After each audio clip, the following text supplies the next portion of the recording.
রামপুরহাট শহরে ফের একবার টোটো দৌরাত্মের চিত্র।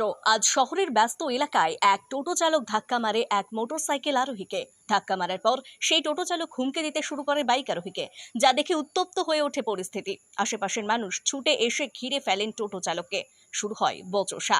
এই ঘটনার খবর পেয়ে তৎক্ষণাৎ ঘটনাস্থলে পৌঁছন রামপুরহাট পৌরসভার পৌরপিতা সৌমেন ভকত। তিনি টোটো চালকের ব্যবহারের তীব্র প্রতিবাদ জানান। অবশেষে টোটো চালক নিজের দোষ স্বীকার করলে স্থানীয়রা তাকে ছেড়ে দেন। কিন্তু প্রশ্ন থেকে যায়, এইভাবে কি চলবে টোটো দৌরাত্ম্য? প্রতিদিনই শহরের বিভিন্ন প্রান্তে এই ধরনের ঘটনা বেড়েই চলেছে। সাধারণ মানুষের জীবন বিপন্ন হচ্ছে, রাস্তায় বাড়ছে বিশৃঙ্খলা। রামপুরহাটবাসীর দাবি, প্রশাসন হস্তক্ষেপ করুক, নিয়ন্ত্রণে আসুক টোটো চলাচল, শহর হোক শৃঙ্খলাপূর্ণ ও নিরাপদ।